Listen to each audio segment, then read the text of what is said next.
তিলো আমার ঘড়ি কোথায়? টেবিলের উপর রাখা আছে। তিলো আমার শার্ট পাচ্ছি না। চোখ অন্ধ হয়ে গিয়েছে নাকি? বিছানার উপরই তো রাখা আছে। রেগে যাচ্ছিস কেন? ভাবি তুমি হাসছো, ওর কাণ্ড দেখছো। প্রতিদিন হসপিটালে যাওয়ার সময় তিলো আমার এইটা পাই না ওইটা পাই না বলে চেঁচামেচি করে। প্রতিদিন ভালো লাগে বলো? শান্তিতে কোনো কাজ করতে দিবে না। তিলো রাতে যে ফাইলটা রেখেছিলাম, ফাইলটা কোথায়? পাচ্ছি না তো। আমার মাথায়। রান্নাঘরে কাজ করছি আর ও রুম থেকে সমানে চেঁচামেচি করেই যাচ্ছে। রেগে যাচ্ছ কেন? একটু খুঁজে দিয়ে যাও। না হেসে আমার জন্য পাবনা হসপিটালে একটা সিট বুকিং করো। তোমার দেবরের জ্বালায় আর পারছি না। একবার রুমে যা, ও সব খুঁজে পেয়ে যাবে, চেঁচামেচিও বন্ধ হয়ে যাবে। ভাবি মিটি মিটি হাসছে। জানি তো ও এত বেশি চেঁচামেচি করেই। আমি যেন রুমে যাই। তিলো আমার মোবাইল খুঁজে পাচ্ছি না। একবার যদি রুমে আসি মোবাইলের সাথে তোমাকেও আছাড় দিয়ে ভাঙবো। ধমক দিয়ে বললাম। কাব্যর চেঁচামেচিও বন্ধ হয়ে গেল। তোকে তো কাব্য পুরো জ্বালিয়ে ছাড়ছে। এটাই। আবার কাব্যর ডাক শুনে থেমে গেলাম। এখন তো ওকে আমি রুমে এসে দেখি কাব্য হসপিটালে যাওয়ার জন্য পুরো রেডি। এতক্ষণ অযথা চেঁচামেচি করছে। ইচ্ছে হচ্ছে এখন এত চেঁচামেচি করতে হয় কেন? আগেই রুমে চলে আসতে পারো না?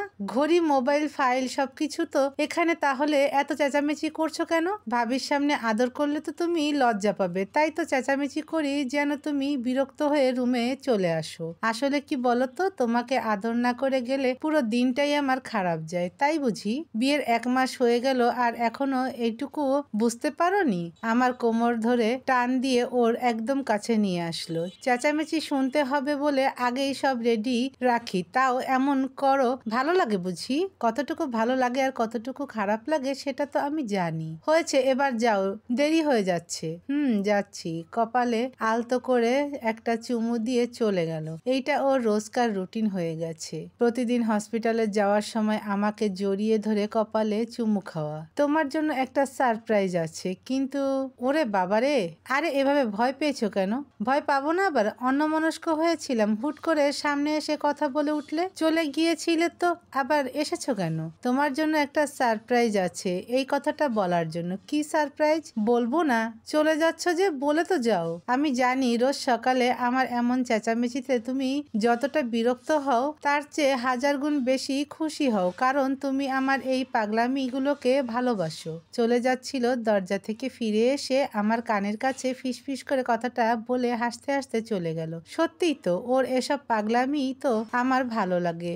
একদিন সকালে চেঁচামেচি না করলেই কেমন যেন সবকিছু ফাঁকা ফাঁকা লাগে। কে যে এতক্ষণ ধরে ফোন দিয়ে যাচ্ছে। নামাজ পড়ছিলাম, কিন্তু ফোনের রিংটনে শান্তিতে নামাজ পড়তে পারছিলাম না। ফোন হাতে নিয়ে দেখি কাব্য অনেকগুলো ফোন দিয়েছিল। রিসিভ না করাতে মেসেজ করেছে, বাসায় আসছি দুপুরে, একসাথে খাবো। যতটা বিরক্তি লাগছিল তার চেয়ে বেশি খুশি হয়ে গেল মন মেসেজটা পড়ে। খাবারগুলো টেবিলে খুব সুন্দর করে সাজাচ্ছি। ভাবি এসে দেখে হা করে তাকিয়ে রইল।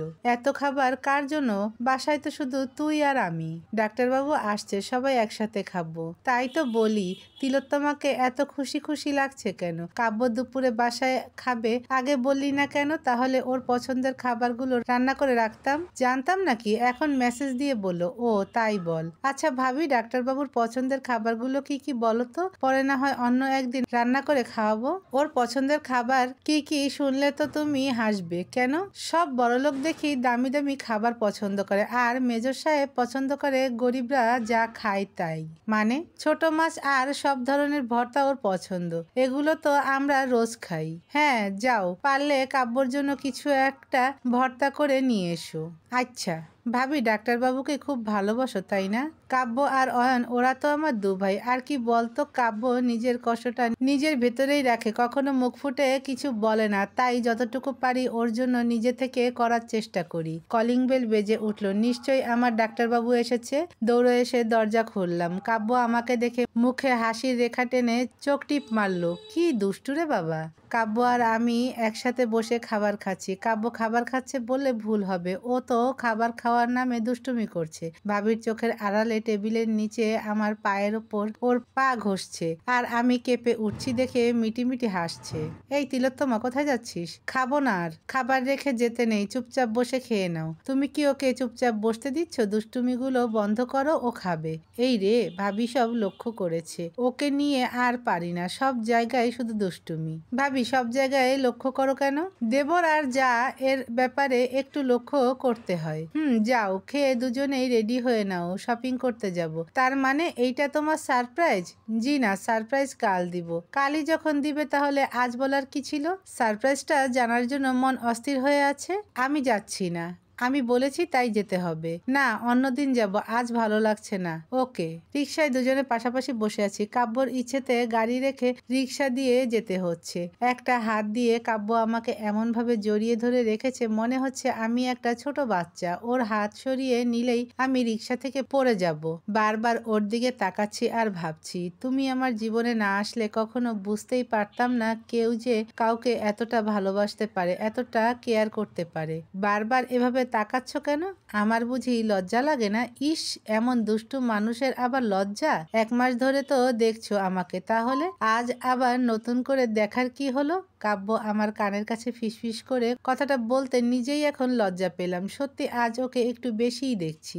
ইস, লজ্জাবতীর লজ্জাময় মুখটা দেখতে পারছি না। বোরকা পরা, তাই ও আমার মুখ দেখতে পারছে না, আর তাই এই কথা বলেছে। হঠাৎ কাব্য আমার হাতের ওপর ওর হাত রাখলো। আমার হাতটা ওর হাতের মুঠোয় পুড়ে নিল। কি হলো, তোমার হাত এভাবে ঘেমে যাচ্ছে কেন আর কাঁপছে কেন? কাব্যর দিকে তাকালাম। শান্তভাবে আমার দিকে তাকিয়ে আছে। আমার হাতটা এখনো ওর হাতের মুঠোয়। আমিও কাব্যের দিকে তাকিয়ে আছি। কি উত্তর দিব আমি নিজেই তো জানি না। আমার হাত এভাবে কাঁপছে কেন? আজ সারা বিকেল তোমার সাথে এভাবে হাতে হাত রেখে রিক্সা করে ঘুরে বেড়াবো, বুঝেছো? সবার জন্য অনেক কিছু কিনলাম, শুধু আমার নিজের গুলোই রয়ে গেল। ইচ্ছে হচ্ছে না কোনো কিছু কেনার। কাব্য নিজেই আমার জন্য শাড়ি দেখছে। তোমার ফোন বাজছে? দেখছি। কে?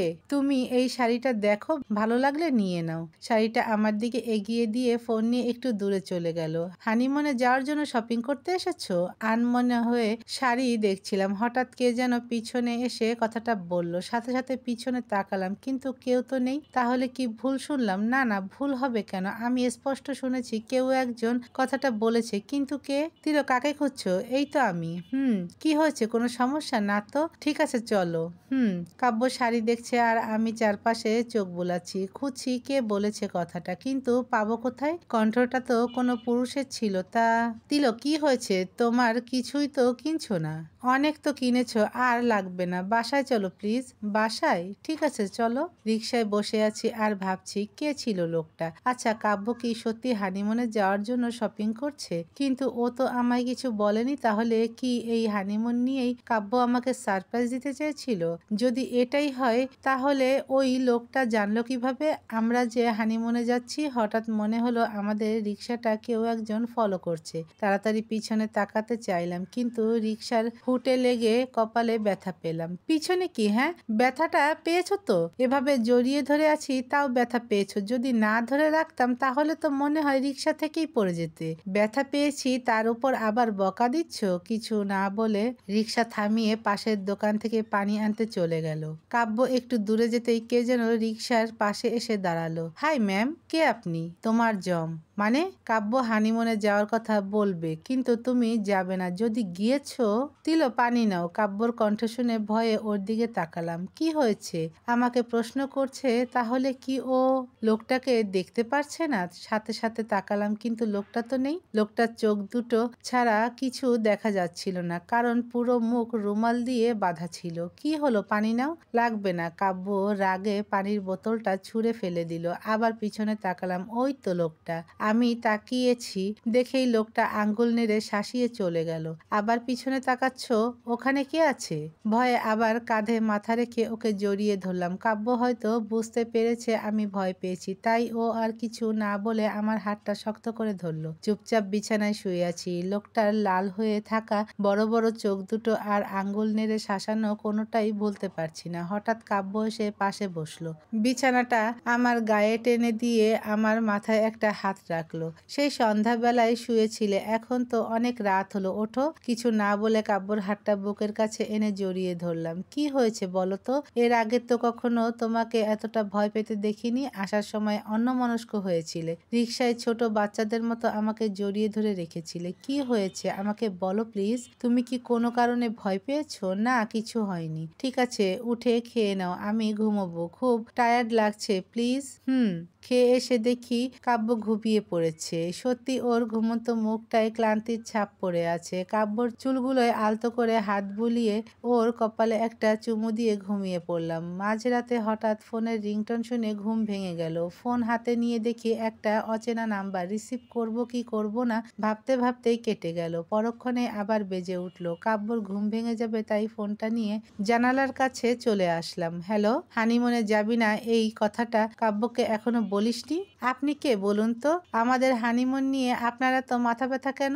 বলেছি না তোদের জম আমি। ধমকের সুরে কথাটা বলতেই ফোন কেটে দিলাম। শুভ্রা ছাড়াও অন্য কেউ আমাদের শত্রু আছে আমি তো ভাবতেই পারছি না। কে এই লোক? আমাদের হানিমুন নিয়ে এসে নিষেধ করছে কেন?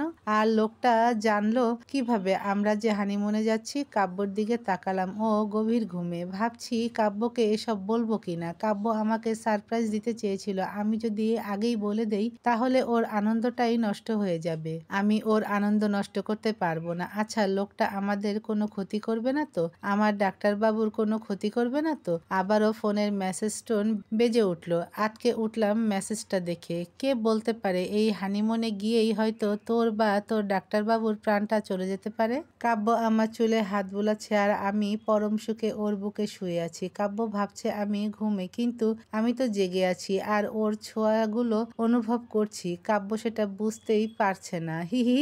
হঠাৎ রাতের কথা মনে পড়তেই নিমিষে মুখের হাসি মিলিয়ে গেল। কাব্যকে এখনই বলা প্রয়োজন। লাফ দিয়ে উঠে বসলাম। কি হলো? কিছু না। এভাবে লাফ দিয়ে উঠলে যে? আচ্ছা, তুমি না আমাকে কি সারপ্রাইজ দিবে? সারপ্রাইজ জানার জন্য মন পাগল হয়ে আছে দেখছি।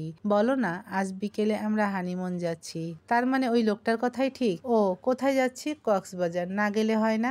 জানতাম তুমি রাগ করবে। প্লিজ লক্ষ্মীটি, রাগ করো না। রাগ করবো কেন? রাগ করিনি তো। এই যে বিয়ের 1 মাস পর হানিমুনে যাচ্ছি, তাও আবার কক্সবাজার। তুমি হয়তো অন্য কোথাও যাওয়ার স্বপ্ন দেখছিলে। কথা দিচ্ছি আবার যখনই সুযোগ পাবো তখন অন্য কোথাও নিয়ে যাব। তুমি যেখানে বলবে সেখানেই যাব। খুশি? বলেছি নাকি আমি অন্য কোথাও যাওয়ার স্বপ্ন দেখছি? আমি তো আসলে এখানে 1 বছর ছিলাম, তো সেই হসপিটালের সবাই তোমাকে দেখতে চাইছে। আর তোমার সাথে তো আমার প্রথম দেখাটা কক্সবাজারেই হয়েছিল, তাই ওখানেই যেতে চাইছি। প্লিজ তুমি রাগ করে থেকো না। কতবার বলবো আমি রাগ করিনি? আসলে তো আমি হানিমুনেই যেতে চাচ্ছি না। চিৎকার করে উঠলাম। কাব্য অবাক হয়ে তাকিয়ে আছে আমার দিকে। আশ্চর্য, তুমি এত রেগে যাচ্ছ কেন? চুপচাপ বিছানায় বসে আছি। এভাবে রেগে যাওয়াটা বোধহয় ঠিক হয়নি আমার, কিন্তু আমি কি করব? লোকটা তো ভয় দেখিয়েই যাচ্ছে। সবাই তো বিয়ের পর হানিমুনে যেতে চায়, কিন্তু তুমি। সরি। কাব্যর কাছে এসে ওকে জড়িয়ে ধরলাম। হয়েছে, এবার বলো তো রেগে আছো কেন? আমি রাগ করিনি, আসলে তো আমি ভয়ে আছি। ভয়? কিসের ভয়? লোকটার কথা সবকিছু কাব্যকে খুলে বললাম। ফোন থেকে লোকটার নাম্বারও কাব্যকে দেখালাম। কাব্য আমার মতো এতটা ভয় পাইনি, কিন্তু বেশ চিন্তিত দেখাচ্ছে ওকে। এখন তুমি কি চাও? আমরা হানিমুনে যাব না প্লিজ? এত কষ্ট করে ছুটি নিলাম, সবকিছু ঠিকঠাক, হোটেলে রুম বুক করে ফেলেছি, আর এখন কোথাকার একটা লোকের ভয়ে আমরা হানিমুনে যাব না? মানে কি, তোমার ভয় করছে না? না, করছে না। চিনি না জানি না কোথাকার কোন লোক এসে ভয় দেখালো আর আমরা সেই ভয়ে হানিমুনে যাব না? এইটা হয় নাকি তিলো? লোকটাকে আমরা তো জানি না বলেই তো ভয় বেশি পাচ্ছি। তিলো, প্লিজ বোঝার চেষ্টা করো। আমার খুব ভয় করছে। ঠিক আছে, ভেবে দেখছি। কাব্য মন খারাপ করে চলে গেল। কি করব কিছুই বুঝতে পারছি না। চুপচাপ বারান্দায় দাঁড়িয়ে আছি। কাব্য কিছু না খেয়ে কোথায় যেন চলে গেছে। ও যে খুব কষ্ট পেয়েছে তা আমি বুঝতে পেরেছি, কিন্তু আমি কি করব? কক্সবাজার গিয়ে যদি ওর কোনো ক্ষতি হয়ে যায় তখন আমি কি করব? কাকে নিয়ে বাঁচবো? ফোনটা বেজে উঠল। রুমে এসে ফোন রিসিভ করলাম। তিশা ফোন দিয়েছে। বল। কিরে কবে বেরোচ্ছিস? কবে বেরোচ্ছি মানে? কক্সবাজার যাবি না? না। মানে কি? তুই জানিস কাব্য হানিমুনে যাওয়ার জন্য কতটা এক্সাইটেড হয়ে আছে? একটা সমস্যা হয়েছে তাই যাব না। কোনো সমস্যা বুঝি না, যেতে হবে। কেন? কারণ তুই না গেলে আমাদের যাওয়া হবে না। মানে? কাব্য বলেনি তোকে তোদের সাথে যে আমি আর আদনান যাচ্ছি? না তো। কখন বলবে? আমি ওকে বলার সুযোগ দিলে তো বলবে। প্লিজ না করিস না, কাব্য অনেক কষ্ট পাবে। হঠাৎ ছাদ থেকে গিটারের টুংটাং শব্দ ভেসে আসলো। তার মানে কাব্য আবার গিটার বাজাচ্ছে আর কাঁদছে। পরে তোকে জানাচ্ছি, এখন রাখি। তিশাকে কিছু বলার সুযোগ না দিয়ে ফোনটা কেটে দিয়ে ছাদের দিকে দৌড় দিলাম। যা ভেবেছিলাম তাই। কাব্য কাঁদছে আর গিটার বাজাচ্ছে। আমি ওর কাঁধে হাত রাখতে গিটার বাজানো বন্ধ করে দিল। আবার তুমি? আমার কিছু ভালো লাগছে না, একা থাকতে দাও আমাকে। আদনান ভাইয়া আর তিশা যে যাবে আমাদের সাথে বলনি তো? বলার মতো সুযোগ দিয়েছো নাকি? ঠিক আছে, আমরা কক্সবাজার যাচ্ছি। কি? কাব্য অবাক হয়ে তাকিয়ে আছে আমার দিকে। যাচ্ছি, কিন্তু দুদিনের বেশি থাকা যাবে না। আমার খুব ভয় করছে। ঠিক আছে, দুদিন পর চলে আসবো। যাও, রেডি হয়ে নাও। যেতে তো রাজি হলাম, কিন্তু ভিতরের ভয়টা যে ক্রমশ বেড়েই চলেছে। যদি ওই লোকটা আমাদের কারো কোনো ক্ষতি করে? কি হলো, এখনো রেডি হওনি? তিশারা তো চলে এসেছে। এই তো শেষ। ড্রয়িং রুমে এসে দেখি আদনান ভাইয়া আর তিশা বসে আছে। আচ্ছা, ওদের সম্পর্কটা কি শুরু হয়েছে নাকি এখনো? চলো সবাই, সাবধানে যেও। ঠিক আছে, তুমি চিন্তা করো না। ভাবি, অয়ন কোথায়? সামনে পরীক্ষা তো, তাই ঠেকায় পড়ে কলেজে গেছে। ওকে বলো আসছি আমরা। তিলো, গাড়িতে ওঠো। পিছনে তিশার কাছে বসতে গেলাম। কাব্য নিষেধ করলো। সামনে বসো আমার কাছে। কিন্তু তিশার কাছে আদনান ওরা দুজন একে অপরকে পছন্দ করে, কিন্তু কেউ কাউকে এখনো বলতে পারেনি। এই লং ড্রাইভে যদি বলতে পারে, তাই তো দুজনকে পিছনে দিলাম। তা না হয় বুঝলাম, কিন্তু এতটা রাস্তা কি তুমি ড্রাইভ করবে? হ্যাঁ, সমস্যা কি? ভয় পেও না, ড্রাইভটা আমি ভালোই পারি। কাব্য ড্রাইভ করছে আর আমি ওর পাশে বসে ফোনটা হাতে নিয়ে নাড়াচাড়া করছি। ভয় হচ্ছে খুব। যদি মনে হচ্ছে তুমি কারো ফোনের অপেক্ষা করছো। না তো। কিসের জন্য ফোনটা হাতে নিয়ে নাড়াচাড়া করছি নিজেও বুঝতে পারছি না। শুধু জানি লোকটা আবারও ফোন বা মেসেজ করবে, আবারও ভয় দেখাবে। কিন্তু লোকটা কি শুধু ভয় দেখিয়েই যাবে, নাকি আমাদের কোনো ক্ষতি করবে? এসে কোনো ভুল করিনি তো? ফোনটা হাত থেকে রাখো তো। কাব্য বড় বড় চোখ করে তাকাচ্ছে দেখে ফোনটা রাগে রেখে দিলাম। কাব্য আমার একটা হাত চেপে ধরলো। আরে, এক হাত দিয়ে ড্রাইভ করছো কেন? বললাম না ড্রাইভটা ভালোই করতে জানি। তুমি ভয় পেও না। সামনে তাকিয়ে ড্রাইভ করতে করতেই আমার হাতটা ওর মুখের কাছে নিয়ে গিয়ে হাতে একটা চুমু খেলো। সব ভালো হবে, দেখো, ভয় পেও না। তুমি এভাবে মুখ গোমরা করে থাকলে আমার ভালো লাগে বলো? প্লিজ একটু হাসো। চলেই যখন এসেছি, এখন আর মুখ গোমরা করে রেখে ওদের আনন্দ নষ্ট করার কোনো মানে হয় না। কাব্যর দিকে তাকিয়ে মৃদু হেসে ওর কাঁধে মাথা রাখলাম। এই তো আমার লক্ষ্মী বউ। হঠাৎ কাব্যর ডাকে চোখ খুলে চারপাশে তাকালাম। সন্ধ্যা নেমে এসেছে আর আমরাও চলে এসেছি। হোটেলের সামনে গাড়ি থামাতেই কাব্য আমাকে ডাক দিয়েছে। তিলো, এভাবে কি দেখছো? ভাবছো আমরা কক্সবাজার চলে এসেছি কিনা? এক ঘুমে ঢাকা থেকে কক্সবাজার? এমন ঘুম পাগলি আমার জীবনে আর একটাও দেখিনি। ভাবিকে যদি কেউ ঘুমের মধ্যে কিডন্যাপ করে নিয়ে যায়, তাও তো ভাবি বুঝতেই পারবে না।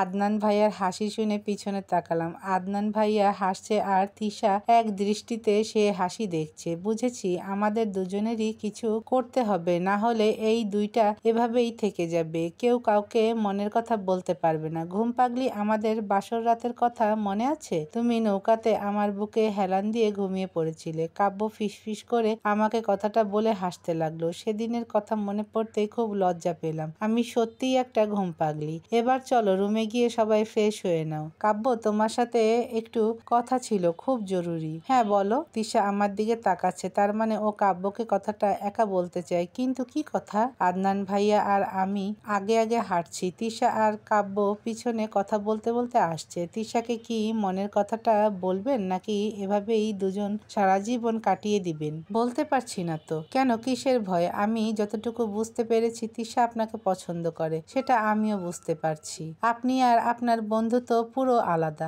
ডাক্তারবাবু তো প্রথম দিনই আমাকে ভালোবাসে বলেছিল, আর পরে হাতে চাকু নিয়ে বলেছিল আমি ওকে ভালোবাসি কিনা। আপনি ওর মতো হতে পারেন না? কাব্যর মতো হওয়া আমার পক্ষে সম্ভব না, তবে আজকে যেভাবেই হোক তিশাকে আমি বলে দিব। হ্যাঁ, তুমি আমাকে আগে বলবে না? আগে বললে আজ এখানে আসতাম নাকি? কাব্যর কথা শুনে থেমে গেলাম। ও তিশাকে কথাটা বলছে, তার মানে কি ওরা ওই লোকটার ব্যাপারে কিছু জানতে পেরেছে? রুমে এসে বিছানায় শুয়ে পড়লাম। কাব্য দরজা বন্ধ করে আমার পাশে এসে বসলো। ফোনটা দেখার সুযোগই পাচ্ছি না। একবার ফোনটা চেক করলে তো বুঝতে পারতাম লোকটা এখনো আমাদের ফলো করছে কিনা। তিলো, ফ্রেশ হয়ে রেডি হয়ে নাও, বেরোবো। এই রাতে আবার কোথায় বেরোবো? তাছাড়া এতটা রাস্তা এসে তুমি তো আর টায়ার্ড নও? সারা রাস্তা ঘুমিয়ে এসেছো, তাহলে সমস্যা কোথায়? যাও রেডি হয়ে নাও। চুপচাপ ফ্রেশ হয়ে এসে রেডি হয়ে নিলাম। কালো রঙের শাড়ি পরেছি আর বরাবরের মতো চুলগুলো ছেড়ে দিয়েছি, না হলে যে আমার ডাক্তারবাবু রাগ করবে। কিন্তু এই রাতের বেলায় আমরা যাচ্ছি কোথায়? বাহ, আমার তিলো পাগলিকে তো দারুণ লাগছে। কাব্য এসে আমাকে পিছন থেকে জড়িয়ে ধরলো। আমার হাতের উপর ওর হাত দুটো রেখে পেটে আলতো করে চাপ দিল। দুষ্টুমি শুরু হয়ে গেল তো? হ্যাঁ, হানিমুনে এসেছি, দুষ্টুমি না করে থাকি কিভাবে বলো? আমার একটা হাত চেপে ধরে টান দিয়ে আমাকে ঘুরিয়ে দিল। আমার কোমর জড়িয়ে ধরে টান দিয়ে আমাকে ওর কাছে নিয়ে আসলো। আমার ঠোঁটের কাছে ওর ঠোঁট দুটো আনতেই দরজায় টোকা পড়লো। হাসো হাসো, তুমি তো হাসবাই, হানিমুনে এসেও শান্তি নেই। কাব্য আমাকে ছেড়ে দিয়ে গিয়ে দরজা খুললো। কিরে, শেষ তো? হ্যাঁ চল। তিলো এসো। কোথায় যে নিয়ে যাচ্ছে কে জানে। কাব্য আমাকে সেই হসপিটালে নিয়ে আসলো যেখানে আমাদের প্রথম দেখা হয়েছিল, কিন্তু ও আমাকে হসপিটালের ছাদে নিয়ে যাচ্ছে কেন? কি যে করছে কে? ছাদে এসে তো আমি অবাক, কত সুন্দর করে সাজানো, মনে হচ্ছে কোনো পার্টি হবে। কাব্য আমাকে একে একে সবার সাথে পরিচয় করিয়ে দিল। 12টা বাজতে তো আরো সময় আছে। হ্যাঁ, আর একটু। তুই এর মধ্যে তোর কাজটা সেরে ফেল। কি কাজ? তিশাকে প্রপোজ করবে। সত্যি? সামনে তাকিয়ে দেখি আদনান তিশার সামনে হাঁটু গেড়ে বসে আছে, হাতে রিং। তিশা বারবার আমার দিকে তাকাচ্ছে। আরে বাবা, কি এত ভাবছিস? হাতটা বাড়িয়ে দিয়ে রিংটা পরে নে। তিশা যেন আমার এই কথাটার জন্য অপেক্ষা করছিল। আমি বলতেই হাত বাড়িয়ে দিল। শুভ জন্মদিন তিলো পাগলি। কাব্য আচমকা আমাকে জড়িয়ে ধরে বলল। আমি তো হা করে তাকিয়ে আছি ওর দিকে। আমার জন্মদিন আর আমি নিজেই ভুলে বসে আছি।